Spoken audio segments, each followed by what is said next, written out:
Comunícate con nosotros. Queremos conocer tu opinión.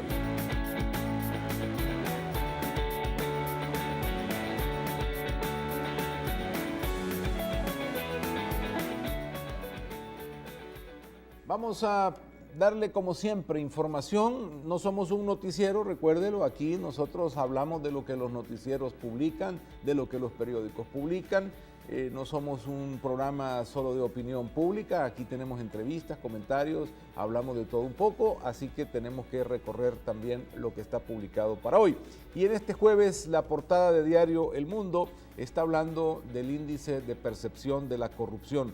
Nuevamente Transparencia Internacional está publicando justamente este índice de medición de la percepción de corrupción que es a nivel internacional. Y según este informe, El Salvador aparece con el mismo puntaje que el año anterior, aunque subió 8 puestos en el ranking mundial. Funde lo atribuye al retroceso de otros países. El gobierno dice que ha habido avances en la lucha contra la corrupción. Vamos a ver el mapa más adelantito, pero la verdad, esto es como el ranking de la FIFA, ¿verdad? Que de repente ubican a El Salvador 3, 4 puestos mejor, pero en la cancha uno sabe que ni siquiera han jugado o no ha habido partidos. Lo que pasa es que cuando la tabla se mueve y los demás competidores que han tenido mayor dinámica se mueven, se movilizan, entonces claro, ahí queda uno, pero lo que hay que ver de fondo es el índice, el número crudo de condiciones de percepción de la corrupción. Ese nos mantiene todavía en una situación muy lejos de poder decir estamos exentos o estamos peleando o somos de los países que ya tenemos una conciencia sobre el tema de corrupción. Realmente estamos todavía muy lejos. Tenemos un índice crudo de 30 y tantos puntos, ya lo vamos a ver. Mientras más nos acercamos a 100, más corrupto se es, y entonces ahí vamos a explicarle un poco. Educación abre una planta para ensamblar computadoras. El gobierno ha decidido importar piezas, ensamblarlas aquí, y son las computadoras que van a repartir a través del Ministerio de Educación. Es entonces una primera planta ensambladora. Repito, no es para vender computadoras, ni es un negocio del Ministerio de Educación para vender computadoras, sino su misma planta de ensamblaje para que estas computadoras las repartan en las escuelas. Es una inversión cercana al $1.000.000. Habrá que ver nada más pues si esto es más rentable que comprarlas ya ensambladas o como parte de qué elemento de productividad podríamos relacionarlo. Pero hasta ahora es como, bueno, las voy a ensamblar yo aquí, compro las partes y es bueno, es una planta, pero no estamos hablando de un negocio, al menos no se ha planteado así. Y es bueno para el país al menos tener una planta ensambladora que dé también mano de obra un poco más calificada en esta área, aunque es el ensamblaje. Ministerio de Agricultura dice que hay una plaga que está afectando la producción de maicillo, del sorgo, y tiene 30% de la producción afectada. En la portada de Diario El Mundo, la fotografía de los policías exigiendo su aumento y bono. Docenas de agentes de la policía y familiares de estos marcharon ayer a Casa Presidencial para exigir aumento salarial y un bono. Los manifestantes amenazaron con un paro de labores si sus demandas no son atendidas. Y pese a que la ley prohíbe la huelga dentro de las instituciones de seguridad, para el caso de la policía y el ejército, prohíbe estas condiciones, pues se está dando, exigiendo por parte de los policías al gobierno que cumpla la oferta del bono que se les iba a dar para mejorar su condición salarial.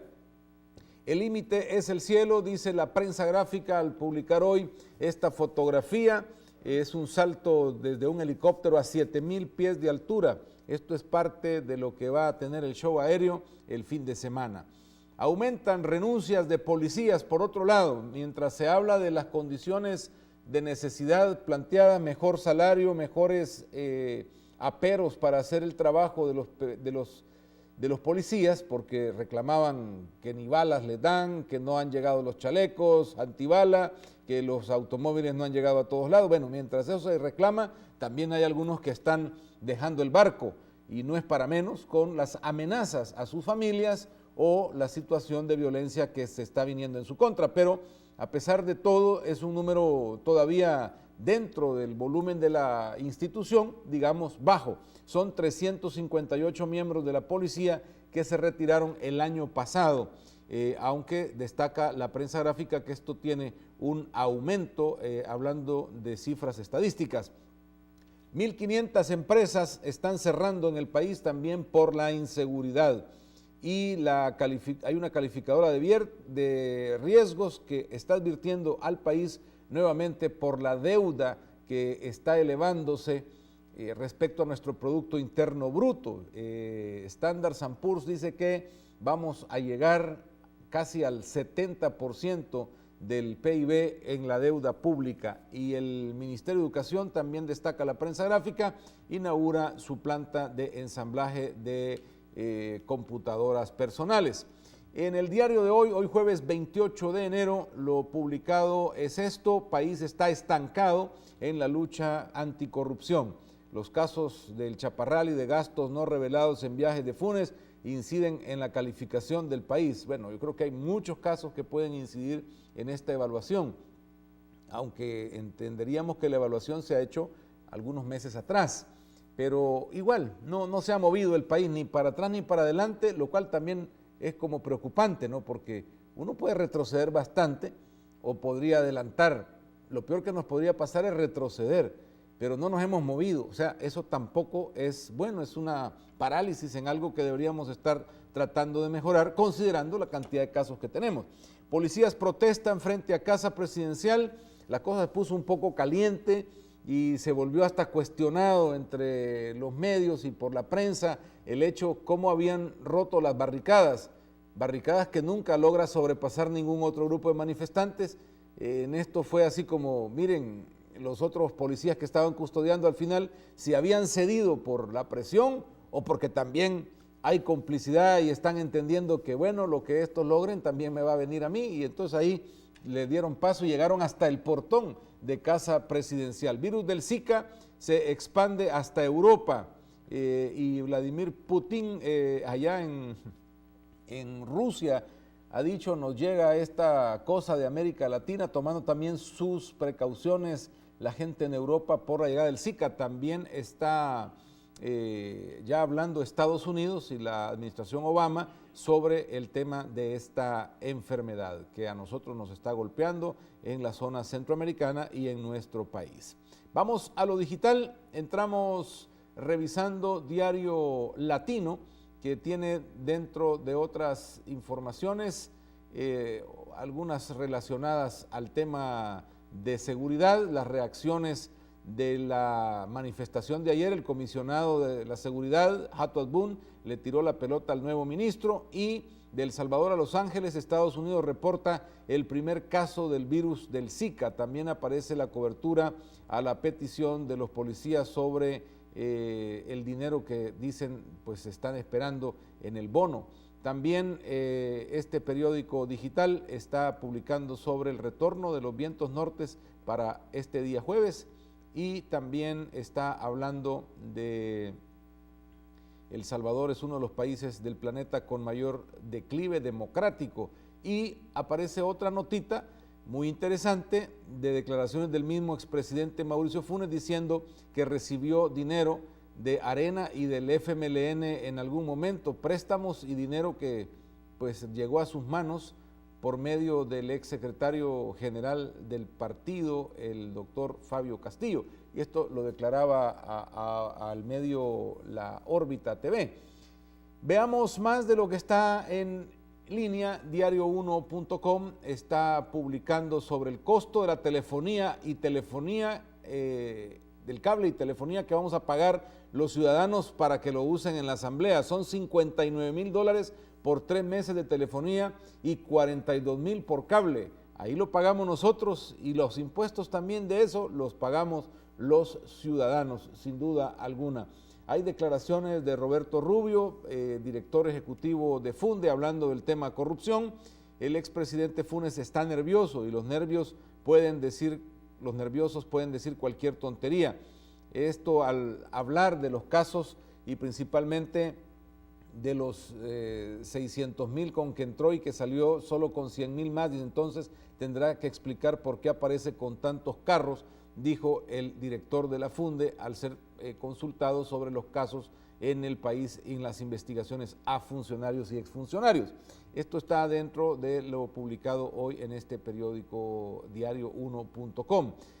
También se le da seguimiento a la situación de salud del expresidente Francisco Flores y otros temas nacionales como la huelga policial que podría venirse si no se les cumplen las promesas que se le hicieron ayer en Casa Presidencial a los policías. Veamos qué más tenemos. La página.com.sb dice reacciones a la marcha policial. Los diputados están rechazándola y consideran una indisciplina. Los parlamentarios creen que hay gente manipulando a los policías. Una foto que muestra la importante cantidad de policías que salieron a la calle a exigir que se les pague su bono. Jacqueline Rivera, diputada del FMLN, en este periódico también da declaraciones y habla sobre el tema de más corrupto que el órgano judicial no hay. La diputada explica que la segunda demanda de inconstitucionalidad que admitió la sala no tiene asidero legal y solo es una muestra de que no quieren combatir la corrupción. Son declaraciones que van y vienen sobre el tema de corrupción, mientras en nuestro país los casos pues todavía no maduran lo suficiente como para saber realmente cuánto se ha corrompido o no nuestros funcionarios, pero hay casos de casos, ya lo vamos a ver. El FMLN también está proponiendo multar a los vehículos que contaminen el medio ambiente, dice la página.com.sb, que me parece una nota muy valiosa, una propuesta importante, valiosísima, que se profundice sobre el tema de la contaminación del medio ambiente. Pero no solo se trata de, mire, póngale multa al que tira humo, también lo que se ha pedido y que no se ha querido dar en la Asamblea Legislativa, que es cambiar la norma de importación y calidad de los combustibles, principalmente en el diésel, para que la norma pueda ser modificada y se permitan o se exijan los combustibles que lleguen al país con menos cantidad de azufre por partículas por millón, lo cual no se ha querido modificar y seguimos teniendo combustibles de muy baja calidad o de demasiada cantidad de azufre, lo cual también es parte de los contaminantes que se queman en los motores en el país. Así que buen debate y ojalá vaya por la ruta, porque si solo es ponerle multa, pues lograremos, pero no del todo, y más cuando en el cambio de placas o en estas situaciones los exámenes son tan pírricos a los vehículos. Todos lo vivimos, ¿no? Ni siquiera sabemos si había resultado o no, y igualmente le daban las placas a todo el mundo. Avancemos y veamos ahora otro de los periódicos digitales. Contrapunto está publicando sobre la policía, está pidiendo que se cumplan los derechos. También si a la querella del caso Flores se le cuestiona sobre la insistencia, y el partido Arena dice esto es ya una persecución clínica, le llamó acoso a lo que están haciendo aún a pesar de la condición de salud del expresidente. Entonces por eso este periódico se plantea la duda sobre si son perversas las peticiones contra Flores en este momento, de querer conocer en exactitud el estado de salud que tiene, porque ha ido medicina legal. Ayer fueron los médicos del Hospital Rosales, y entonces es como dudar de la condición en la que está, y eso lo interpretan los más allegados al expresidente como un acoso o una situación innecesaria cuando el expresidente está en estado de coma.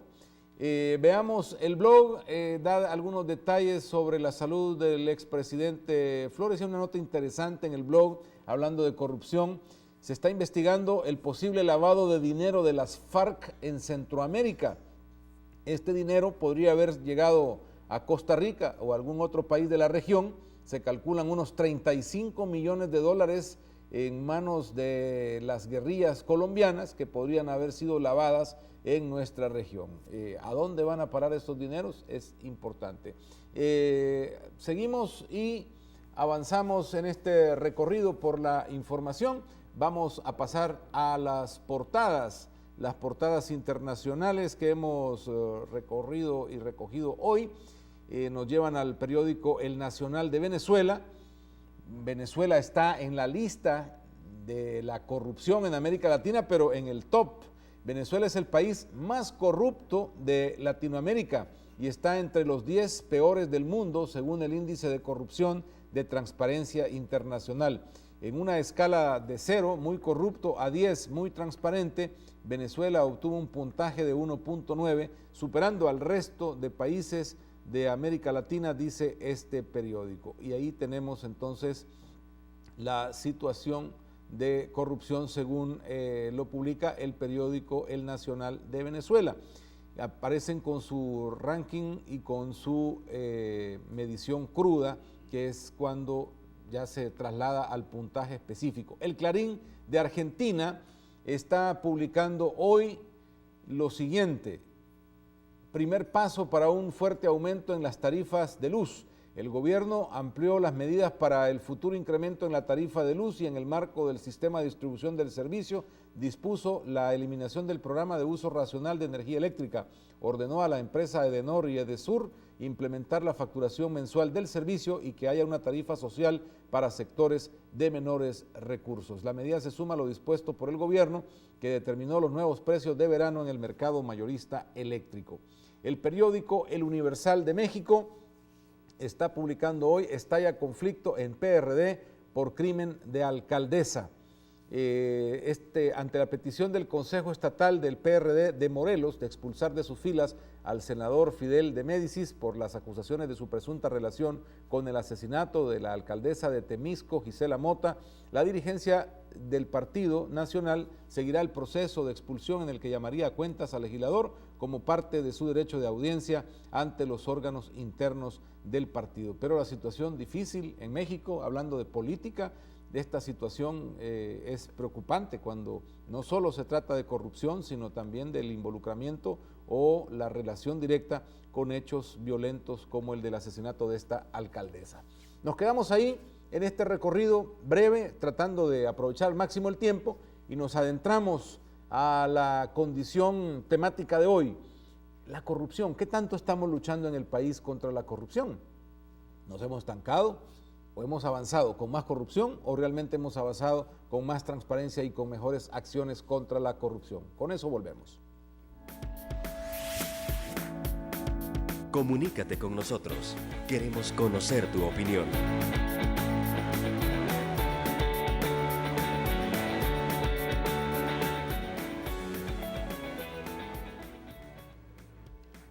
Recuerde que si necesita un inflable o quiere hacer que su marca sea inolvidable entre la gente, puede usted consultar a los expertos de Decoralón. Ahí tienen inflables para su marca y pueden crearle cosas verdaderamente impactantes. Su marca no será olvidada entre aquellos que vean esto, pues cuando vaya a un evento público, puede usted perfectamente crear sus ideas inflables para su marca, para su negocio, crear innovadores diseños y utilización, y así puede usted atraer más clientes, puede usted impactar de verdad, haciendo que no le olviden tan rápido, y entonces tiene esta cantidad de inflables en todo diseño, todo modelo y para todo tipo de productos. Solo basta con que usted se imagine lo suyo y déjeselo a Decoralón el resto. Más información en decoralon.com. Vamos a adentrarnos al tema que hemos preparado para hoy, empezando por revisar lo publicado este día sobre el tema de la lucha contra la corrupción. El índice de percepción que se está publicando hoy en los diversos medios, el índice de corrupción de Transparencia Internacional. Recordemos, Funde es en el país el capítulo de transparencia y se ha dado a conocer este índice nuevamente y dice que el país, como lo publica el diario de hoy, está estancado en la lucha contra la corrupción. Este informe dice lo siguiente: El Salvador continúa estancado en su lucha contra la corrupción de acuerdo con el nivel de percepción de la ciudadanía sobre esta temática plasmado en un nuevo informe de la Organización de Transparencia Internacional.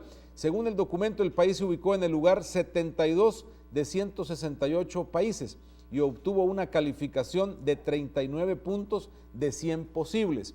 La misma en los últimos 3 años, es decir, no ha variado, lo cual refleja hay un estancamiento en la condición de la lucha contra la corrupción.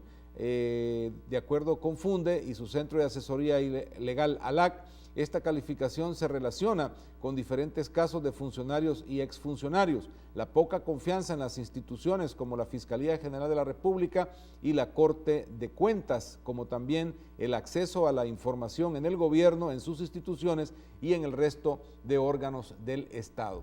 Los medios hoy publican sobre esto bastantes detalles y hay que ver el mapa de cómo se desenvuelve esta situación. De 0 en adelante, o 0 es altamente corrupto, o sea, mientras más cerca está usted de 0 o de 1 es un país más corrupto, mientras más cerca de 100 está, usted está más limpio según el mapa de la corrupción.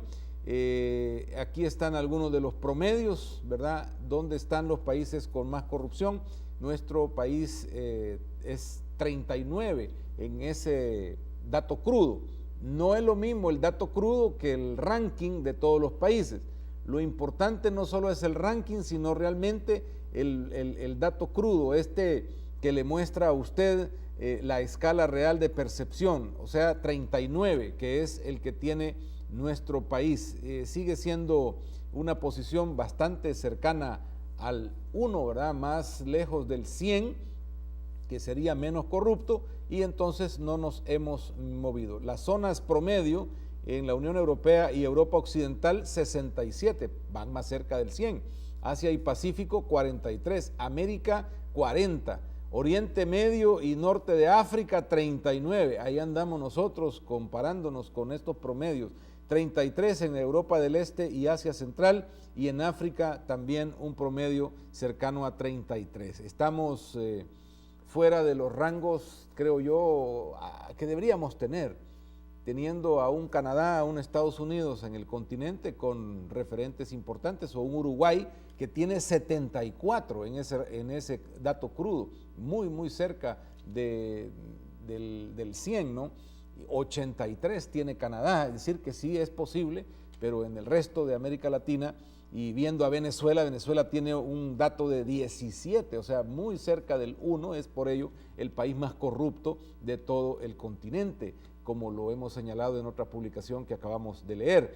Pues en los medios hoy está toda esta publicación y se habla del tema de la transparencia. El país reprueba, dice la prensa gráfica, en la lucha contra la corrupción. El país mantiene un promedio de 39 puntos sobre 100. Los casos de corrupción impunes abonan a la mala percepción. Pero ¿qué opina usted como ciudadano? ¿Realmente tenemos tanta corrupción? ¿Cómo lo percibe? Uno, a decir por los casos y que poco a poco se han ido levantando y que se han hecho públicos y que ya lo vamos a ver, uno dice, bueno, realmente el país necesita una lucha contra la corrupción. La corrupción es un problema sistémico en Latinoamérica, dice también parte de lo publicado este día por la prensa gráfica. La corrupción se mantiene como un problema en Latinoamérica, con Venezuela como máximo exponente y con Uruguay y Chile como los países más transparentes de la región, haciendo algunas comparaciones. Acá se habla de 39 puntos para el país y son 168 países en el índice 2015. Han salido algunos países, no entraron a la lista, eso también modificó el ranking y se da un resultado en ese posicionamiento. El gobierno salió rápido a publicar diciendo hemos mejorado, porque nos hemos movido al ranking número 72 y nos movimos 8 posiciones. El tema no era ese, el tema es el crudo, ¿no? Ese 39, que está más cercano a 1 que de 100, y por lo tanto sigue siendo un dato que nos pone en un lugar de corrupción importante. El Salvador se estanca, dice también Diario El Mundo, para darle como el recorrido de cómo lo han enfocado los impresos hoy. Desde el 2012, la visión sobre la corrupción del país se ha empeorado y solo ha mejorado un punto de los 100. Pese a ello, El Salvador sube 8 peldaños debido a que otros países empeoraron su posición. Esa es la explicación. O sea, no hay nada por lo cual deberíamos estar alegres. Eso sí, hemos tenido algunos cambios en la lucha contra la corrupción por las decisiones tomadas desde la Corte Suprema de Justicia y la Sala de lo Constitucional, que han ido abriendo el tema de la transparencia. Todavía continúan las denuncias sobre el gobierno no dando información.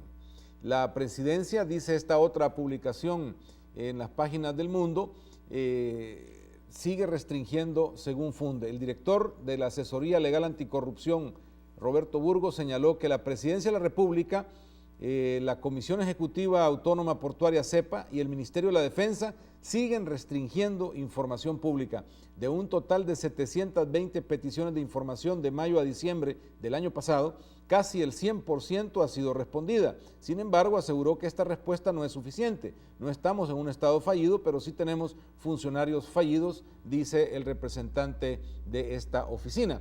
También hay otro estudio, el informe de Freedom in the World, que detalla, alerta al país en libertad y democracia. El país tiene buena calificación, pero advierte violencia, amenazas y falla en el proceso electoral, como parte de otras mediciones que están sobre estos temas. Y lo que hemos preparado para hoy precisamente es profundizar sobre el tema de la corrupción. La corrupción, ¿estamos combatiendo o no esto? ¿Hay o no? ¿Qué es la corrupción? Pues se define como la acción, como el efecto de corromper, de echar a perder algo. Se refiere a la alteración, descomposición, putrefacción de una cosa y se asocia principalmente a los procesos políticos, cuando estos se transforman y pasan a ser beneficios personales, para goce personal, para placer personal, dejando de lado la preocupación por el servicio a la comunidad. En El Salvador tenemos casos muy sonados de corrupción supuesta, como el del expresidente Francisco Flores, y hasta se habla de cientos de millones de dólares perdidos por el Estado en casos de corrupción. Para esto hemos venido haciendo leyes. Se supone que tenemos leyes para combatir la corrupción. Las herramientas legales en el país pues están ahí, como por ejemplo la ley de acceso a la información pública, la ley de la ética gubernamental, ¿verdad? La ley de probidad, que es la última que se ha tratado de aprobar y que está en la Sala de lo Constitucional en decisión de su inconstitucionalidad o no, está congelada. Pero son las herramientas, digamos, más importantes. Tenemos, vamos a ir poniendo las imágenes, producción, me avisas, o sea, para que vayamos llevando ahí el hilo, gracias, muy amable. En agosto del año pasado, la sección de probidad hizo públicas las declaraciones patrimoniales de los expresidentes de la República y a partir de ahí comenzaron a surgir otros casos interesantes. Este es como el detonante, porque esto nunca lo habíamos visto, nunca se había hablado del dinero con el cual llegó cada uno, con los patrimonios, con las pertenencias, que era lo que habían declarado. Empezaron luego a cerrarse las brechas a la petición de esta información, no fue fácil. Ha habido una petición y negación también de la Corte de esta información, luego el Instituto también ha negado información y la misma Sala de lo Constitucional ha tenido que resolver recursos de la población pidiendo que se abra y al final se determinó que toda la información de las declaraciones patrimoniales se hiciera pública. Entonces empezaron a aparecer algunos casos ya más particulares, preocupación por conocer el patrimonio del expresidente Saca, que aumentó 260% tras su llegada a la presidencia, el aumento del patrimonio del expresidente Flores en 359,000, el aumento del patrimonio del presidente Funes en $57,000, que es lo que se critica, es decir, no corresponde todo lo declarado a lo que se ve el presidente tiene hoy en su haber, en su participación de negocios, en sus propiedades, en sus vehículos y en todo esto. Sánchez Serén también ha sido, digamos, expuesto en cuanto a su declaración patrimonial inicial.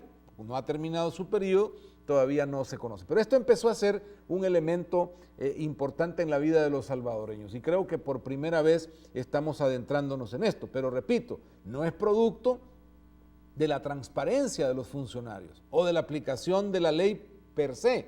Ha sido porque la población ha querido que se cumpla la ley y ha pedido la información, pero se han superado obstáculos porque esta información no ha llegado tan fácilmente. Todavía se están esperando los análisis de las declaraciones patrimoniales de los expresidentes como máximos funcionarios a los que por primera vez en la historia les estamos pidiendo cuentas. Con estas peticiones de información, la Corte Suprema de Justicia reaccionó positivamente diciendo vamos a fortalecer probidad y empezó nuevamente a aplicarse la ley de enriquecimiento ilícito. Y el primero de los casos públicos fue el del diputado Reinaldo Cardosa. El diputado Reinaldo Cardosa empezó a hacerse público su patrimonio y es el segundo caso que podría ir a juicio o que ya está en juicio después del de Carlos Perla, que es de los juicios que se han logrado en el país en el tema de la corrupción. Aquí hay un video sobre este caso.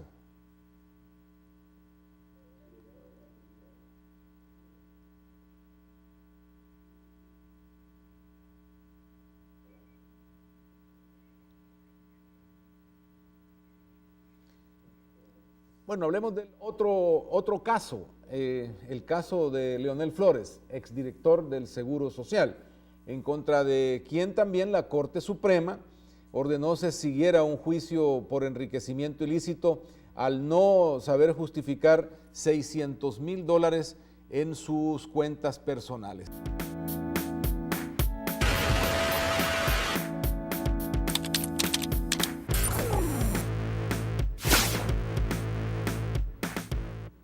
Bien, estamos nuevamente con ustedes, ya ordenaditos. Ok, entonces hablamos del caso del diputado Cardosa, hablamos del caso de Leonel Flores y son los casos que han estado sobre la investigación y sobre el tapete en los últimos días hablando del tema de la corrupción. Aparte de estos casos, hay otros funcionarios y exfuncionarios que están siendo investigados y cuyas declaraciones patrimoniales también, dice los medios, han resultado cuestionables. Se trata del diputado Soto, que elevó su patrimonio en 1.2 millones.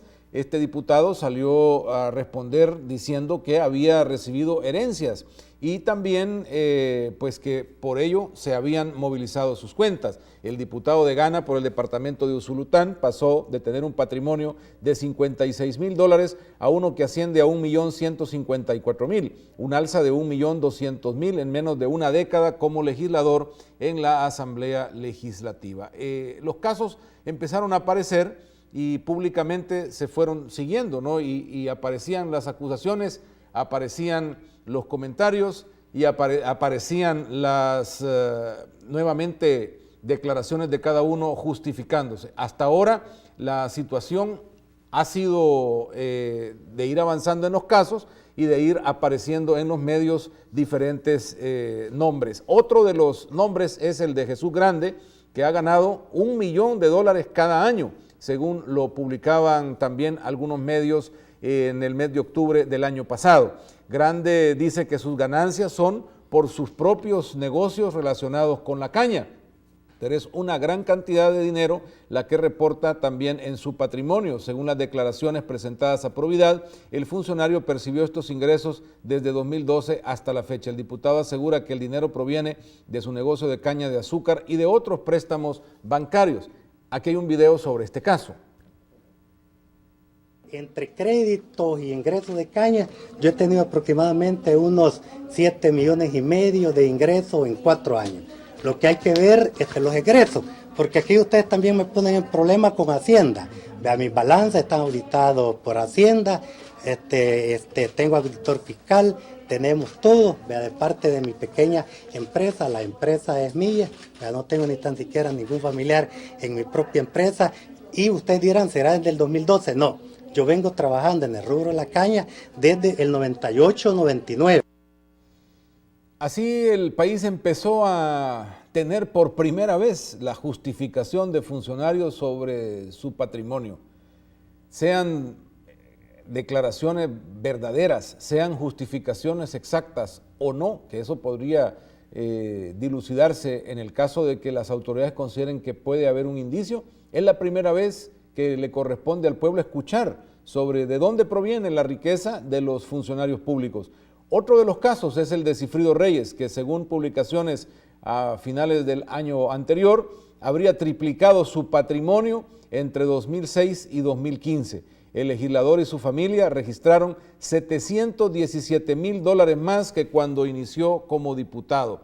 El patrimonio inicial era de 327 y luego dice también otro reporte llegó a 1.045.000.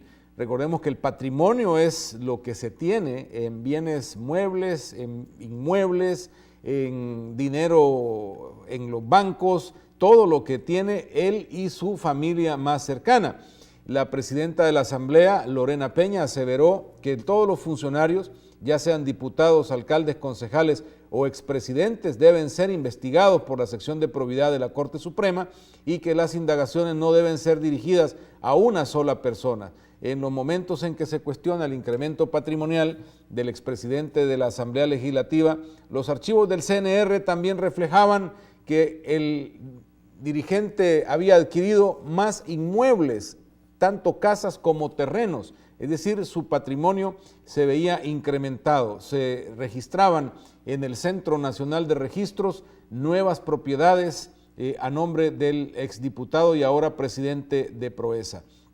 El incremento patrimonial del expresidente de la Asamblea se ha verificado con el registro de nuevas propiedades. El fiscal Luis Martínez, por otro lado, estaba y salió a confirmar que en su caso no había ningún problema y archivó el caso de las compras de los terrenos de Sigfrido Reyes al IPSFA.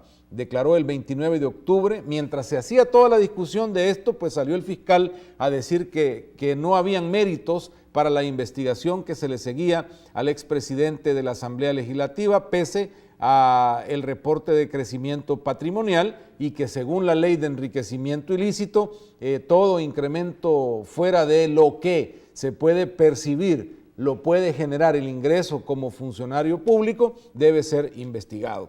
Sigfrido Reyes pasó a ser el presidente de Proesa y hasta allá lo han seguido las polémicas. El pasado 22 de enero, la prensa gráfica publicaba estos titulares, esta nota sobre los gastos excesivos que hacía el nuevo presidente de la institución al haber comprado un vehículo nuevo por $100,000 y gastar una cantidad también importante en la mudanza a un nuevo edificio para la institución. El Tribunal de Ética empezó también por primera vez a reaccionar. Se le han llevado algunos casos, pero el Tribunal de Ética no ha reaccionado como todo el mundo esperaba, salvo ahora que dijo hace unos días que va a comenzar a revisar este caso de Proesa y las denuncias del fiscal Douglas Meléndez, que en la Fiscalía General dijo encontró muchas personas contratadas sin tener capacidad para desempeñar el trabajo.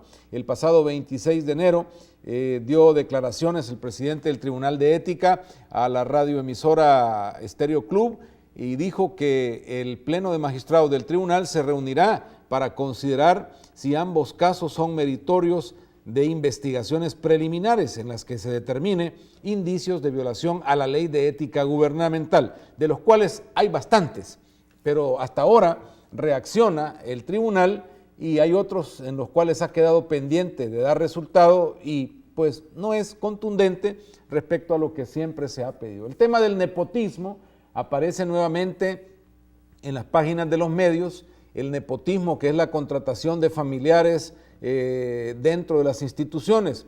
El caso más sonado recientemente ha sido el de Jorge Velado, que se publicó en los medios, tenía a su papá como asesor de la Asamblea Legislativa.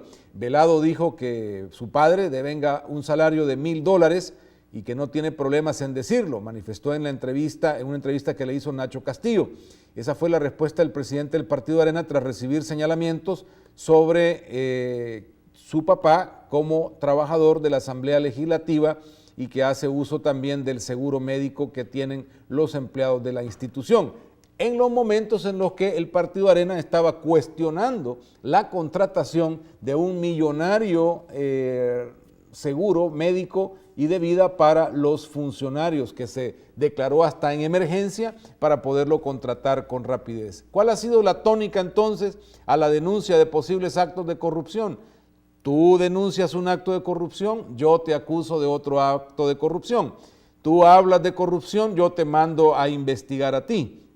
En la Fiscalía el nepotismo habría llegado, hay unas 40 plazas que se convirtieron en plazas administrativas y que fueron ocupadas por familiares y amigos, así lo denunció el fiscal general de la República. Esto del nepotismo también tocó las puertas de la alcaldía de San Salvador, al llegar el alcalde Nayib Bukele y contratar ad honorem a sus hermanos familiares para la administración municipal. Ha tocado también nuevamente las puertas de la Asamblea al darnos cuenta de otros diputados, otra diputada con su hermana contratada como asesora dentro de la Asamblea, esposas contratados como asesores, amigos, socios contratados como asesores que reciben sueldo y aparte hacen negocios con los funcionarios.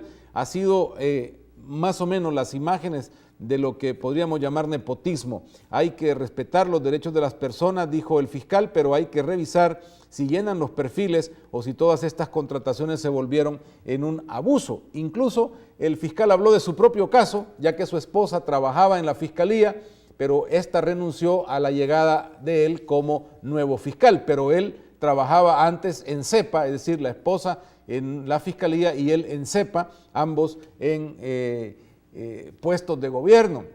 Igualmente el secretario de Transparencia con su esposa y una hija, que todos tienen cargos públicos y están pues teniendo puestos y consumiendo los recursos del Estado. Eso podríamos verlo, ¿verdad?, de una manera corrupta o no, es una evaluación que hay que hacer. Al final el tema es cómo del gasto público se alimenta bastante gente.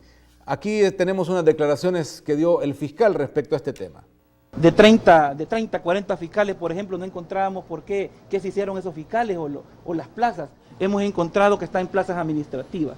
Hemos hecho una revisión y hemos encontrado cantidades, docenas de parientes, amigos y todo. La licenciada Claudia Baños es mi esposa, ¿verdad? Yo fui juramentado y nombrado el día 6, si no me equivoco, el día 6. El día 7 ella presentó la renuncia. Ella no está laborando ya en la institución. Lo que se evidencia es que el aparato del Estado en todo, desde alcaldías autónomas hasta el Ejecutivo, el Legislativo y el Judicial, es el gran contratador en este país. Ante la falta de empleo, ahí converge todo mundo a buscar empleo. Y ha sido la manera de resolver el tema del empleo en el país. Algo que también tenemos que poner en perspectiva cuando se habla de generar empleo en el país. 60 a 70 mil empleos se nos son exigidos para desarrollar económicamente a nuestra población. Pero lo que se ha hecho es convertir al Estado en el gran contratador. De eso no cabe duda. Las últimas noticias relacionadas al tema de transparencia y lucha contra la corrupción tienen que ver con las declaraciones del jefe de Providad, que dijo que ahora son unos 29 los expedientes que están siendo analizados y no solamente unos 12 o 13 como se había dicho al principio. De hecho, tiene que reforzarse el trabajo de probidad. La Corte ha dicho vamos a meterle más plata y más gente porque no alcanzan a procesar solo el número de diputados propietarios y suplentes a los que hay que revisarle con detalle la declaración patrimonial. Puede uno imaginar el trabajo que puede estar pendiente. El director de Providad, Carlos Pineda, dijo que varios casos se están ventilando de diferentes administraciones. Así se van sumando algunos casos porque salen a la luz pública, sale alguna denuncia, se han encontrado inconsistencias, contradicciones o incoherencias. Entonces esto es importante porque es lo que la ley de enriquecimiento ilícito está exigiendo. ¿Qué viene de regreso de esto? Lo que viene de regreso ha sido la amenaza de una comisión desde la Asamblea Legislativa para que investigue a la sección de probidad, solicitada por ¿quién? Por el expresidente Mauricio Funes y con eco ya en la bancada del partido FMLN y PCN en la Asamblea Legislativa. Hola, buenos días. Aló, buenos días, don Rafael. Un gusto saludarle. Gracias. Ahí podemos ver, don Rafael, que la corrupción no tiene bandera, ¿verdad? No tiene colores la corrupción. Solo acordémonos de Belloso, aquel que mató a los policías, que era concejal de la alcaldía de San Marcos. O sea que ponen a gente a los que andan ahí, pues, políticamente con ellos. A eso les dan los puestos, aunque sean ineptos. Y ya podemos ver que no hay colores en la corrupción y en el nepotismo.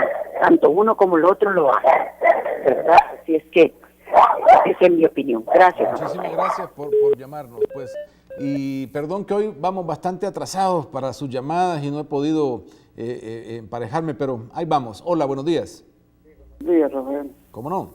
Sería importante que el Instituto de Acceso a la Información tenga acceso a la contabilidad en ANDA, porque esos cobros lo están haciendo millonarios y lo que están haciendo es empleando más gente del FMLN para tenerlos ahí contentos y a particulares para que estén votando por el frente. Muy bien, gracias por llamarnos. Tenemos muchos WhatsApp, ya los vamos a leer, incluyendo unos que nos manda aquí, que creo que va a ser interesante ver un recibo de ANDA con la protesta de la gente, pero será interesante verlo. Hola, buenos días. Buenos días, don Rafael. Un gusto. Ya que estamos hablando del nepotismo en las instituciones, ¿por qué no se investiga también en la Dirección General de Migración, donde solo parientes están contratados? Se ha convertido en una institución familiar prácticamente. Ok, bueno, gracias. Aquí la población es la que tiene el índice de percepción. Precisamente de eso se trata, de cómo los ciudadanos perciben. ¿Hay o no hay corrupción también? Hola. Buen día. Un gusto saludarle. Buen día. Gracias, igual les deseamos bendiciones en ese canal. Y por la valentía, creo yo, de que tienen de dar a conocer la realidad del país. Lastimosamente muchas personas, o como están diciendo partidos políticos, están interesados en no permitir que aclaren el rumbo del país. Yo solo quisiera, lastimosamente la semana pasada no pude participar en cuanto al tema del señor Mauricio Funes, que estaba pidiendo que no le investiguen.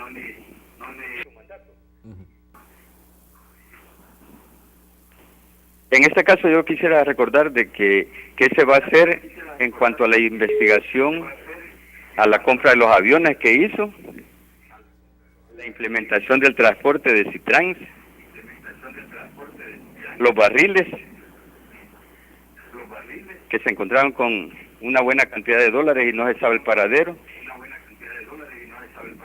Pero a la vez si se puede implementar esa SIGIT que se está pidiendo, así como en Guatemala, sería maravilloso, ¿verdad? Para bien del país. Y así poder también no solamente juzgar con la vara a aquellos que tal vez cometieron los errores, sino que también a aquellos que lo están haciendo en ese momento. Muy bien. Gracias por llamarnos, muy amable por estar en nuestra sintonía. Decíamos, vamos a leerlo WhatsApp.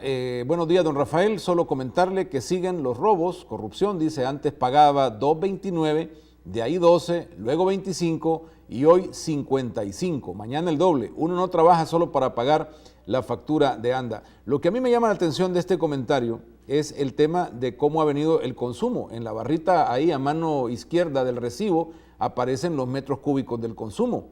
Y esta persona ha venido, ha venido disminuyendo en el lado izquierdo del recibo. Ha venido disminuyendo el consumo. Entonces uno puede ver que a pesar de la caída del consumo, no sé si ahí en esas barritas, viene ese consumo viene a la baja. Y entonces viene el consumo a la baja, pero el pago viene al alza, ¿no? Entonces, $55 es lo que está pagando. Y esto evidencia claramente el tema de las tarifas y cómo es su aplicación, dependiendo del rango donde usted cae. Y esto es lo que a mucha gente tiene descontenta, porque no solo no comprende la lógica de la implementación de las tarifas, sino el duro golpe que es cuando se le multiplica por la siguiente tarifa, aunque usted se haya pasado 1 o 2 metros, ¿verdad?, cúbicos del último consumo anterior. Y en este caso, muchos hemos visto bajar el consumo, pero no la factura, porque se sigue multiplicando por ese factor. Buenos días, licenciado Domínguez y Agape. Esa encuesta está mal porque nuestro país tendría que estar peleando el lugar con Venezuela, hablando de la lucha contra la corrupción. Acá lamentablemente solo en papel se queda la lucha, el gobierno nunca permitirá que se les investigue todos sus chanchullos. Buen día. Lo mejor que pudiera suceder al país es que el presidente de la República renunciara. Rafael, nosotros mismos somos los culpables de la corrupción, lo vemos como algo natural y no hacemos nada, somos conformistas. Somos cómplices, muchos cómplices, porque cuando el dinero de la corrupción llega a la mano, lo que decimos es muchas gracias. No decimos, no, mire, este dinero es corrupto. Están esperando el negocio de la corrupción, incluso algunos. No nos sorprende la gran corrupción si se ve a todos los niveles. Como salvadoreño, nos debemos preocupar quién combate la corrupción, porque aquí todos se tapan con la misma colcha. La corrupción es una cultura en nuestro país, comenzando por los políticos. La corrupción se ha convertido en el modus vivendi de muchos. Cambio generacional en la política, gente que quiera trabajar para el pueblo y no para ellos mismos. Buenos días, el señor de Transparencia dice que la población no tiene una mala percepción, pero al menos a mí no me han preguntado. Lo único que sé es que la mayoría de algunos empleados de gobierno y diputados hace algunos años eran gente sin recursos y ahora forman parte de una nueva burguesía. Nos vamos a quedar ahí porque también tenemos en nuestro programa de hoy la conversación al teléfono con algunos importantes personajes relacionados a la reflexión y análisis de este tema. El licenciado Oscar Campos, coordinador del área anticorrupción y transparencia de ISD, está con nosotros. Licenciado Campos, buenos días, un gusto saludarle.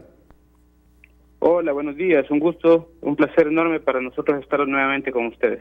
Oscar, ¿qué evaluación se puede hacer de este índice de transparencia internacional?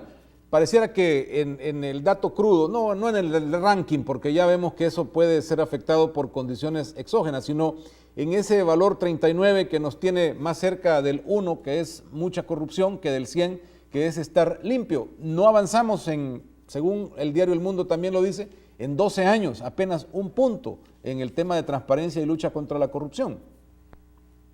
Sí, en cuanto al índice de percepción de la corrupción recientemente conocido de Transparencia Internacional, nosotros hacemos una valoración, y es que si bien es cierto la percepción de la ciudadanía no camina en el sentido de poder aumentar esos puntajes y poder llegar lo más cercano al 100, que es lo que nos gustaría a todos los salvadoreños, debemos de hacer dos valoraciones. Primero, una de reconocimiento, que el hecho de mantenerse en una posición por cierto tiempo nos lleva a hacer el análisis de revisar las políticas públicas que se están implementando para poder cambiar la percepción de la corrupción que la gente tiene sobre el tema. Y lo otro, pues, es poder también verificar qué es lo que se hizo de éxito, qué es lo que ha dado resultados para poder potenciarlo. Es decir, no podemos solamente cerrarnos y decir que estamos estancados, sino hacemos una autoevaluación como país, verificar las cosas buenas que se han hecho, potenciarlas, y verificar en qué puntos se necesita mejorar. En ese sentido, creo yo que es un trabajo no solamente del mismo gobierno, el órgano ejecutivo, sino más bien de todos los órganos del Estado. Recordemos que por lo menos para la población, la Asamblea Legislativa es una de las instituciones menos transparentes que existe hasta este momento. Los informes de ISD lo comprueban al momento de hacer las evaluaciones de transparencia, y créanme que queda esa duda, porque no se trata solamente de un tema de lo ejecutivo, es un tema de país, es un tema de nación, la lucha contra la corrupción, y en ese sentido pues creemos que se debe de trabajar de manera conjunta para poder aumentar esos niveles y esa percepción. Cuando hablamos de evaluar, ¿qué deberíamos evaluar? ¿Las leyes o qué es lo que no estaría tal vez funcionando como debería? ¿Son las personas? Pues creo yo que aquí hay un poco de todo. Tenemos un marco normativo que es relativamente débil. Hablemos, por ejemplo, de la ley de enriquecimiento ilícito de funcionarios públicos, luego la ley de probidad aprobada que se encuentra detenida por la demanda de inconstitucionalidad, una ley de ética gubernamental que en realidad no tiene muchos dientes. Hablamos también de una ley de adquisiciones y contrataciones de la administración pública que necesita ser mejorada, es decir, los mecanismos de elección de funcionarios de segundo grado deberían de ser mucho más transparentes para poder ir cambiándole esta percepción. Hablemos de las instituciones también, Fiscalía General de la República, Procuraduría General de la República, Policía Nacional Civil, deben de tener, órgano judicial incluso, deben de tener depuraciones a efecto de evitar todos estos vicios, digámoslo así, que en los que se ven envueltos. al momento de realizar su trabajo, y luego pues nuevamente las personas comprometidas con una lucha contra la corrupción sin colores partidarios, sin ideologías políticas, que también debería de ser reconocido para poder ir avanzando en este tema. Oscar, el caso Flores, el caso CLNL, todos los casos que Providad está abriendo ahorita, todo esto que está en los medios y es un ambiente que nos hace voltear a ver y preguntarnos sobre si hay corrupción, ¿es realmente una lucha contra la corrupción? ¿Vamos a ver de esto un resultado en contra de la corrupción o sigue siendo un elemento más mediático y político en esta situación que vive el país? Pues creo que debemos de aprovechar estas oportunidades que se están brindando. Debemos de dejar de ver las cosas con el ojo político partidario de revanchismo por tu ideología, como se ha querido ver. Hay que despartidizar estas situaciones. El tema del caso Flores, el caso CLNL, el caso Diego de Holguín, los hospitales, el tema de enriquecimiento ilícito de un diputado y de un exfuncionario de otro gobierno, y los que se vienen más adelante, pues creo yo que son las oportunidades que la ciudadanía tiene para poder exigir a sus funcionarios electos que actúen con la mayor transparencia y el mayor compromiso contra la corrupción. No deberíamos de quedarnos solamente en si fue del partido X o si fue del partido Y. Creemos que es importante poder de verdad hacer los análisis de qué fue lo que causó, por ejemplo, que un funcionario se enriqueciera ilícitamente. ¿Es porque no hay un control férreo de parte de las instituciones fiscalizadoras o es porque el marco normativo es demasiado débil? Y corregirlo. Entonces creo yo que son muestras de que se puede comenzar a trabajar y que de ahí hay que sacar experiencias de éxito para poder afrontar una verdadera lucha contra la corrupción y obviamente combatir también la impunidad, porque no se trata solamente de los casos que vienen, ya hay casos en el pasado que han quedado sin investigaciones y que pues la ciudadanía tiene derecho también a conocer la verdad. Oscar, muchísimas gracias, muy amable por participar, darnos esta opinión desde Iniciativa Social para la Democracia y desde la Oficina de Lucha contra la Corrupción y Transparencia que tiene esta entidad de la sociedad civil. Muy amable, buen día. Gracias, buen día. Gracias. Vamos a continuar. Hay otro elemento que corona esto como para ver si realmente estamos donde deberíamos estar y a ver cómo resolvemos lo de la corrupción en el país. Y quiero decirles que luego vamos a pasar a hacer algo que me pidieron y yo, pues como aquí este es un programa abierto, se nos pidió por parte de los salvadoreños residentes en Colorado que si en este programa podíamos ser testigos de la entrega de un reconocimiento al periodista Víctor Flores y también al esfuerzo que está haciendo porque se abra un consulado por allá en esta región, un consulado en Colorado. Entonces van a venir al estudio en breve, ya están con nosotros y vamos a hacer un acto público aquí de ese reconocimiento para que pues también colaboremos como testigos de honor en nombre de muchos ciudadanos salvadoreños que nos están viendo en el exterior. Eso en breve. Terminemos parte de este recorrido por el tema de la corrupción con lo que ha pasado última y más recientemente. Mientras se publica este índice de percepción de la corrupción, también Naciones Unidas, casi que como previendo las cosas, dice, señores, ustedes necesitan más capacitación. Y entonces la ONU inaugura una iniciativa sobre este tema. La ONU lanzó el pasado lunes, esta misma semana, un proyecto contra la corrupción. Varias instituciones se sumaron al lanzamiento de esto que se llama Combate a la Corrupción en El Salvador, dirigido por la Oficina de Naciones Unidas contra las Drogas y el Delito y financiado por la Oficina de Asuntos Antinarcóticos y Aplicación de la Ley de la Embajada de Estados Unidos. Estas oficinas no revelaron el monto que será desembolsado para financiar el proyecto, pero sí dijeron que este tendrá una duración de 3 años y pretende fortalecer las capacidades del país para prevenir, investigar y juzgar la corrupción en todas las escalas. No se trata ni para nada, ni cerquita, ni siquiera tiene que ver con una posibilidad de una CICIES o una CICIG. No, esto es capacitación, estos son cursos, estos son, miren, pónganle atención a la corrupción. ¿De dónde nace? Esto no es de ahora. Estados Unidos ha dicho, al Triángulo Norte le viene ayuda si pelea contra la corrupción y da muestras de que puede controlar la corrupción. Miles de millones, dijeron los mismos estadounidenses, se han perdido en el Triángulo Norte por el tema de la corrupción. Y ya no queremos seguirle apostando a países que se les da dinero y se lo roban. El único que enriquece es el funcionario. Pues hay un video sobre esto al momento de que se detallaba la presencia de Naciones Unidas con este proyecto. Hay muchas razones para establecer un objetivo global sobre la lucha contra la corrupción. La corrupción es un grave flagelo, muchas veces silencioso, que impacta negativamente en los países. La corrupción debilita la credibilidad del sector público y el accionar del Estado para el bien común. Los recursos perdidos por acciones ilegales podrían haberse invertido en educación, salud, agua, saneamiento y otros bienes públicos esenciales. Que alguien de afuera nos venga a decir lo que tiene que hacer El Salvador, pero sí que nos diga cuál es el menú, cuál es el conocimiento, ¿cierto? Cuáles los márgenes que hay para no andar descubriendo cosas, sino aprendiendo de otros que ya lo han hecho con anterioridad. ¿Cierto? Y eso es muy importante porque eso de alguna forma contribuye a la calidad de la respuesta. Según el Fondo Monetario Internacional, las economías de países en vías de desarrollo pierden cada año alrededor de 258 millones de dólares como resultado de la corrupción. Pretendemos alinearnos con la Convención, pero también ir más allá de esta, poner, como decía, a El Salvador en la vanguardia de la anticorrupción.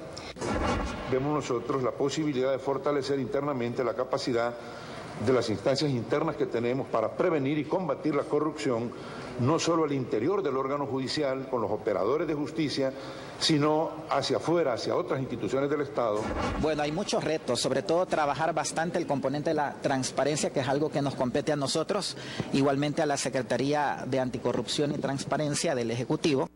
Así resumía Tele2 en Canal 2 de televisión los audios de las declaraciones de estos funcionarios hablando de la llegada de Naciones Unidas con este proyecto que, repito, nada que ver con una CICIG ni una CICIES, que pues muchos creemos podría ser también un aporte importante a la lucha contra la impunidad y la corrupción. No, estas son capacitaciones, que no se venda tampoco como la panacea en la lucha contra la corrupción, sino un aporte más de Estados Unidos y de las Naciones Unidas en la lucha contra la corrupción. Un par de llamadas y enseguida vamos al tráfico. Hola, buenos días. Buenos días, don Rafael. Un gusto saludarle, rapidito. Gustoso con su programa y gracias. Con sus panelistas cuando los tiene. Ahorita tengo yo una denuncia del pasado a voz pública a través de su medio.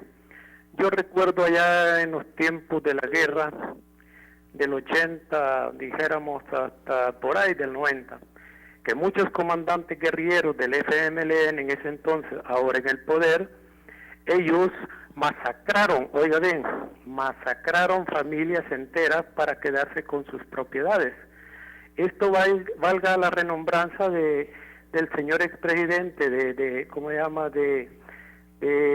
la Asamblea, que se ve comprometido en cuestiones de compra de terrenos y etcétera, pero en ese entonces ellos eran sujetos a ley, pues porque no estaban legalizados, pero ellos tenían terrenos escondidos por ahí, cuidados por mismos guerrilleros que les daban víveres para cuidarlos. Ahora los están haciendo legales y los han, ¿cómo les puedo decir? Les han hecho documentos legales, ¿verdad? Okay. Y ahora ellos ya cuentan eso con sus patrimonios y ellos se han hecho millonarios a través de todas esas tierras que le robaron a los salvadoreños. Gracias por llamarnos, muy amable. Dice un WhatsApp, 95% de los diputados son pícaros según lo que usted muestra. La sección de ética no funciona y no importa si nadie tiene ética. Yo no creo que el 95% sean pícaros, yo creo que no. Pero lo que hacen algunos pocos es tan grande que se pasa llevando al final la credibilidad de todos. Por eso es importante tener claridad en que la corrupción no es una situación de partidos, sino de documentos únicos de identidad. Es decir, hay nombres y apellidos detrás de cada corrupto. No son necesariamente las instituciones o los partidos, sino que es una conducta personal. Don Rafa, en todos los ministerios es así. Por eso que no funciona el Ministerio de Trabajo, porque son dados a sus familiares los cargos y con salarios de lujo. Que investiguen la Corte de Cuentas. Está padre e hijo en cargos altos y nadie dice nada. Pues bueno, esta es la hora en la que nosotros, con el poder ciudadano, podemos decir las cosas. Vamos al tráfico y enseguida nuestro evento especial de hoy. Ya volvemos con ustedes con más.